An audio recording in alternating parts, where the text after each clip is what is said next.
Hello, I'm Luke Darcy and welcome to the 2012 wash-up for Carlton. Damien Barrett is with me, and Damo, the Blues were early premiership favourites, but by season end they'd sacked their coach. What a year for the Blues. Yeah, disastrous one, Darcy. It was a round 10 loss to Port Adelaide and then a following one 4 weeks later against Hawthorn.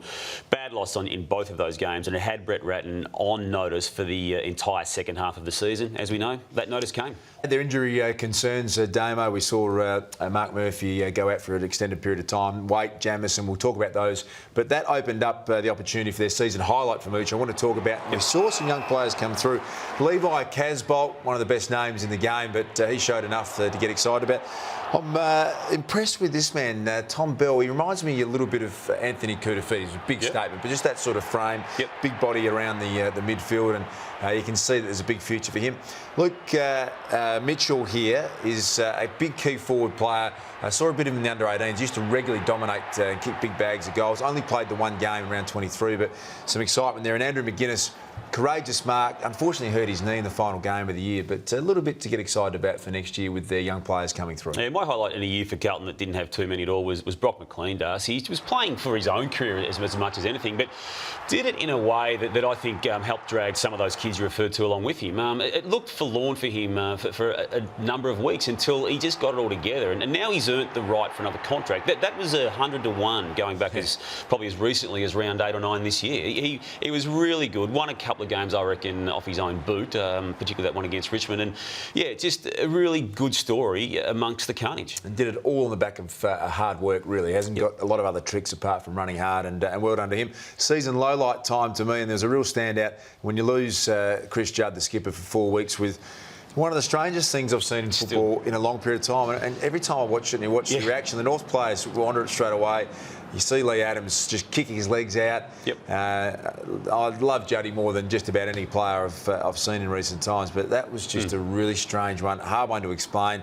I don't think he has explained it all that well, and that was a massive low light for the whole team. Yeah, if that's one of the most momentous pieces of image throughout the course of the year, so too was the one we're about to see now, the haunting eyes of Brett Ratten when this siren goes to us. Round 22, the score line there is, as you see, a loss to the Gold Coast Suns, and those eyes know that he will not be coaching that team beyond this season. He coached the next week, as we know, and now he's not coaching Brett Ratten. And if there's ever a career-defining game that goes the wrong way, that was it for Brett Ratten. Yeah, hard to watch that one. You can see the devastation of the Carlton boys after that. Brett Ratten had his paper stamped, as you said, Damo. Christmas bonus time, and I want to start and open the account for Mitch Robinson.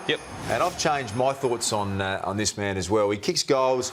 And has got the ability to really step up and do that. Played a few defensive forward roles, but what I loved about him more than anything this year was he was the #1 tackler at Carlton by a considerable margin, and he only played 18 games, so won the total tackles. He just absolutely goes as hard as anyone on the Carlton side.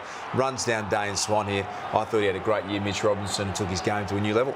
Yeah, I'm going to give it to Andrew Carazzo. So, as we know, started off really well like the team did, but then got smashed in a tackle by Heath Hocking in round 4 and missed a lot of matches. And then Mark Murphy lost matches after it as well. But when he was out of the team, Judd was exposed in the midfield. And look, when he came back into the team, they actually looked good again. I think he personally did all he could this year. And again, the reason it wasn't a more impactful year for him was because simply the injury that he sustained in round 4. There'll be a few nervous Carlton players at the moment, Damo, especially when a new coach arrives. It means that there's going to be more on the chopping block than perhaps if Brett Ratten had have stayed.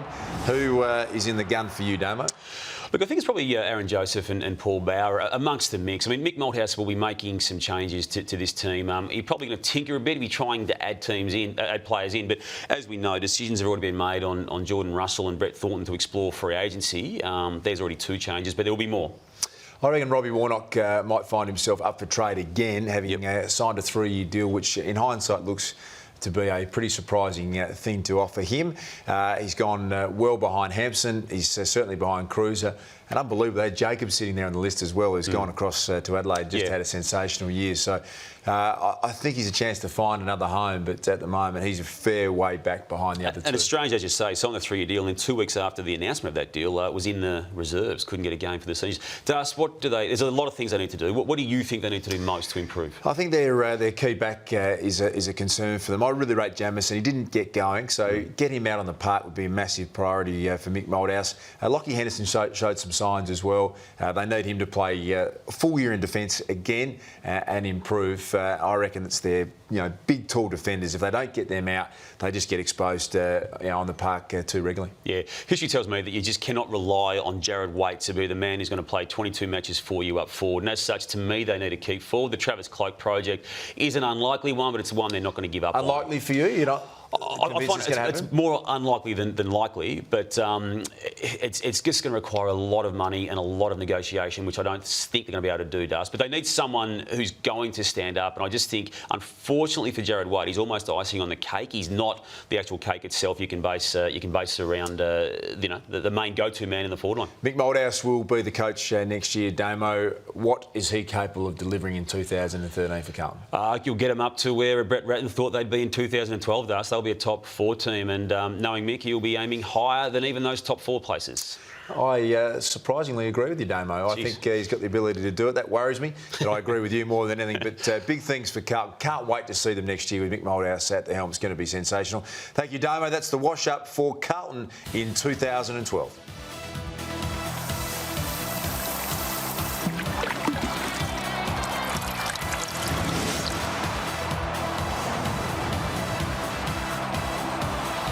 Time for the 2012 wash-up for St Kilda, and Damien Barrett is with me. The Saints finished just outside the top 8. Let's go back to pre-season. What was your expectations? Was it met, or did they exceed where you thought they'd be at the start of the year? They probably did both, and I say that strangely enough, Das, the 12 wins they got, it looks really good on paper, but you delve deeper. Only one win out of those 12 came against a finalist, that being Sydney. So the other 11 wins, teams below the top 8, and I think that is a stat that just doesn't lie. That's where they're at. I want to talk about season highlights for St Kilda off the top, Damo. And under Ross Lyon, they didn't need to play new players too often because they basically had such a settled lineup. Ahmed Saad is a great find. I really think he's going to be a brilliant player and great to have some backup. Here's Jamie Cripps, likewise. Consistent player. Looks as though he's a ready-made player who'll play every game next year. Aaron Sipos has shown enough to get excited about. You see a nice big grab down back and also the ability to push forward as well. I think he moves particularly well. Tommy Simpkin, he has filled that defensive role very nicely indeed. And Scotty Waters, credit to him to get these guys in and get them to play so well so quickly. And this man played 5 games as well. Sam Donnell averaged 9 disposals, but some excitement, Dame. I think Scotty Waters has unearthed a bit of young talent there that I didn't see on the list prior to this year. Yeah, I think you're right, and some of that was forced, but it doesn't matter how it comes about, does it, Das? It's all good.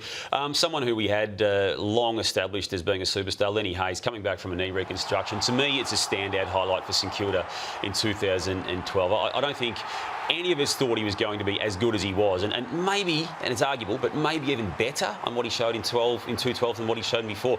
Incredible comeback, Das, and if we needed any more evidence that he's just an all-time great and a player we love, we got it on relatively in recent times, where this heart issue that he played with throughout 2012 and didn't declare, a leaky valve.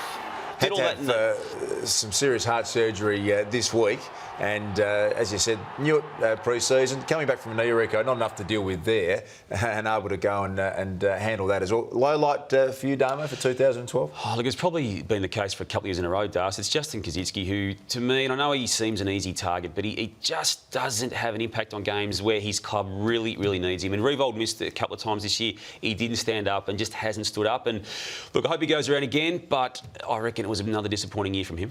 I thought Scotty Waters got the best out of Nick Riewoldt that he could. He got more out of Lee Montagna. He got a heap out of Lenny Hayes that you just said. He was just sensational. Dowsand, all the big guns. Apart from one, Brendan Goddard, who I reckon in 2012, when he should have won the Norm Smith medal, was just about the best player in the game at that stage. Now, he hasn't continued to develop the way he would have liked, and that would be a disappointment for Scott Waters and for Brendan Goddard. Still not 100% sure where he plays, what's his best role, and not quite where I would have thought at the start of the year. Christmas bonus time, Damo. Have you got someone that you think deserves a nice little bonus? Well, do you want to go first on this one, Das? Yeah, maybe to give Ben McAvoy a big rap because he single-handedly carried the ruck role for the entire year. Really improved. That is what makes a modern ruckman, the ability to take a contested mark Still improving his mobility around the ground, but his tap ruck work was great. His work capacity was much improved. His ability to run around the ground. And as you see here, standing up and delivering good contested marks. They need him out on the field if they are to take the next step and finish inside the top 8.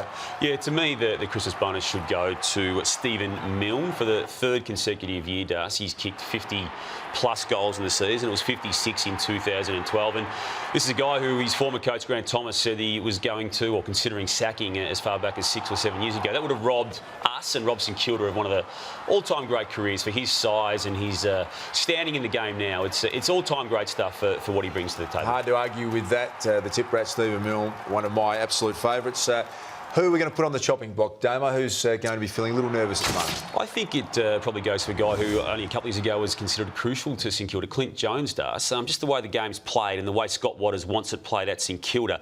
There were games where he was left out of that team this year for match-up reasons, and there's just a lot of consideration now being given to where he fits into that team. And look, he's good enough. He's already resurrected himself once into an AFL play. He can do it again, but right now he needs to have a pretty big think about it. First year of restricted free agents. Brendan Goddard, you've been telling us all year, is going to test the market. It's an interesting one for St Kilda because if he is offered the ridiculous money to go somewhere else, I think they need to hold their ground on that. Yeah. I don't think they can afford to pay massive overs for Brendan Goddard. As I said, I rated it as just about the best player in the comp a couple of years ago. So let him walk if the money comes. Rather than blow up your whole salary cap, because he's not a key position player.